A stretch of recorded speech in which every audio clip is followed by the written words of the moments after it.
Semua ini bermula pada tahun 1940-an dari sebuah kota kecil di Illinois. Warga di kota itu tiba-tiba mengalami sebuah penyakit aneh, yaitu mereka tiba-tiba lumpuh dan tak sadarkan diri sesaat setelah mereka mencium bau busuk yang sangat menyengat. Apa yang terjadi?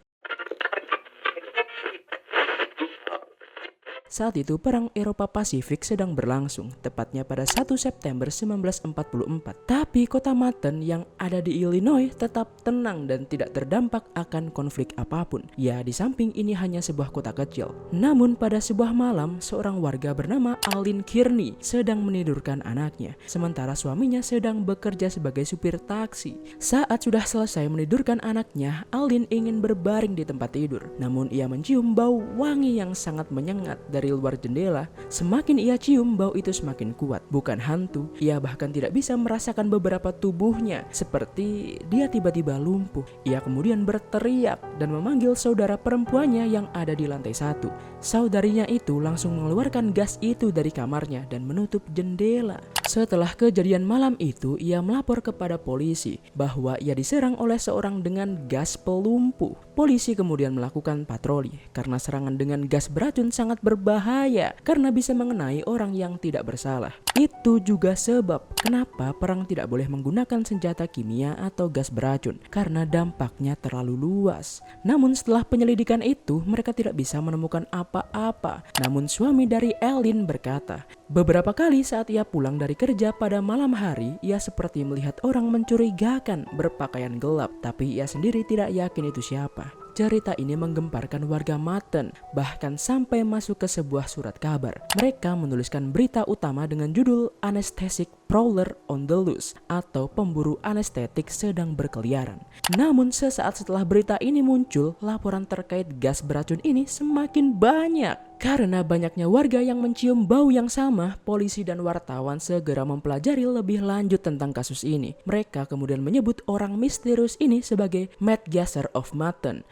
Kemudian laporan masuk ke keluarga Raef. Mereka mengaku jika keluarga mereka diserang duluan sebelum Alin Kearney. Kebiasaan Raef memang selalu membiarkan jendela rumahnya terbuka di malam hari agar dia bisa menghirup udara segar setiap malam. Namun pada suatu hari pukul 3 pagi, asap aneh masuk dari jendela yang membuat dirinya sakit dan lumpuh sementara. Laporan serupa juga masuk secara bergantian, membuat pihak polisi kebingungan. Namun kasus ini berubah menjadi semakin mengerikan ketika warga bernama Carl dan Beulah Cordes mengalami sesuatu yang aneh di pintu rumah mereka. Pasangan itu sedang keluar malam pada 5 September 1944. Ketika mereka kembali pada pukul 10 malam, Beulah melihat secarik kain merah muda menempel dengan apik di pintu rumah mereka. Dia membuka kain itu dan mengendusnya. Dia mengaku jika bau dari kain itu sangat manis, tapi menghirup kain itu adalah kesalahan. Karena sesaat setelah ia mencium kain itu, tubuhnya serasa tersetrum listrik dengan tegangan yang tinggi. Ia juga merasakan sensasi terbakar di mulutnya dan tiba-tiba mulutnya mengeluarkan darah. Segera pasangannya membawanya ke rumah sakit dan untungnya masih bisa diselamatkan. Teror ini tentunya membuat warga Manhattan ketar-ketir dan meminta agar pihak berwenang segera menangkap maniak gila ini. Kemudian pada 18 September 1944, majalah Time menerbitkan sebuah cerita yang berjudul Matt Anesthetic of Manhattan. Artikel itu menceritakan Matt Gasser adalah pria tinggi dan kurus yang menggunakan topi bulat hitam. Dia bergerak sepanjang malam dengan gesit, diam-diam seperti kucing, dan menyemprotkan gas manis melalui jendela kamar tidur. Ini adalah teror yang mengerikan, dan ya, tidak ada satupun orang yang tahu siapa orang di balik ini semua. Namun ketakutan ini membuat para warga Manhattan bersatu. Setiap malam mereka mengambil senjata mereka dan turun ke jalan demi mencari keberadaan dari Matt Gasser. Mereka juga menyalahkan polisi karena sudah gagal melindungi keselamatan publik yang adalah tugas pokok mereka. Pada 8 September 1944, surat kabar lokal menerbitkan editorial yang menyatakan, "Kami kira wajar jika kebanggaan polisi sedikit tersengat ketika kejahatan dilakukan. Untuk alasan ini, ada kecenderungan di kalangan polisi Manhattan baru-baru ini untuk menyembunyikan dari publik fakta bahwa kejahatan tentu telah terjadi." Kepala polisi kemudian menghubungkan misteri ini dengan pabrik lokal yang menggunakan mesin diesel. "Kami telah menemukan bahwa sejumlah besar karbon tetraklorida digunakan dalam pekerjaan perang di seperti pabrik Atlas Imperial Diesel Engine Co. Dan itu memiliki perintah yang dapat dibawa ke seluruh bagian kota saat angin bergeser. Tentu ini tidak masuk akal. Secara logika, bau dari mesin diesel tidak akan manis, ya kan? Apalah Pak Polisi ini. Publik semakin marah dengan respon polisi ini yang seakan-akan tidak serius dalam menanggapi kasus ini.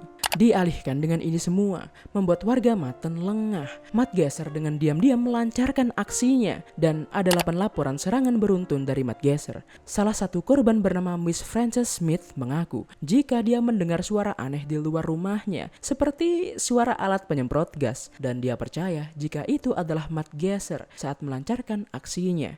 Dan akhirnya pada 11 September 1944, FBI melacak berbagai jenis gas yang digunakan dalam serangan ini. Dan demi melancarkan proses investigasi, polisi harus menenangkan warga yang sedang berdemo. Namun FBI tidak menemukan apapun. Dan endingnya, polisi tetap mengeluarkan alasan-alasan aneh. Selain menyalahkan mesin diesel tadi, mereka sekarang bahkan menuduh warga sendiri jika Matt Gesser sebenarnya nggak ada. Itu hanya tokoh palsu yang ada karena halusinasi dan ketakutan warga akan perang yang sedang terjadi di luar sana. Namun pada 13 September sebuah serangan terjadi. Tapi kali ini serangan ini memberikan petunjuk kunci kepada polisi. Serangan itu berlangsung di kediaman Bertha Bench dan anaknya yang bernama Orville. Mereka dilaporkan menangkap basah si pelaku saat sedang menyemprotkan gasnya. Pelaku kemudian kabur dengan cepat. Tapi Bertha sudah melihat dengan jelas wajah si pelaku. Ia menggambarkan sang pelaku adalah seorang wanita yang sedang mengenakan pakaian pria. Pakaiannya serba hitam dan jika dilihat sekilas, ciri-cirinya sama seperti yang digambarkan oleh media, yaitu kurus dan agak tinggi. Dan anehnya sejak kejadian itu, Matt Gesser tidak pernah melakukan aksinya lagi. Banyak teori bermunculan tentang identitas asli dari Matt Gesser ini. Ada yang bilang jika sosok Matt Gesser adalah ilmuwan gila yang sedang bereksperimen. Ada juga yang bilang jika Matt Gesser adalah janda yang ingin balas dendam kepada kota itu akibat suaminya. Teori lain berkata jika dia adalah mata-mata Jerman yang menyemprotkan gas pencuci otak. Waduh, Jerman lagi. Kenapa ya Amerika itu sensi banget sama Jerman? Namun menurut seorang guru kimia di kota itu bernama Scott Maruna, Matt Gesser itu nyata. Ia merujuk pada seseorang bernama Farley Llewellyn yang punya laboratorium kimia rahasia di rumahnya. Salah satu eksperimennya pernah gagal dan menyebabkan ledakan gas yang meracuni daerah Maten. Tapi apakah benar Farley adalah sosok Matt Gesser? Tidak pernah terjawab. Semoga terhibur dan untuk waktunya. Terima kasih ya.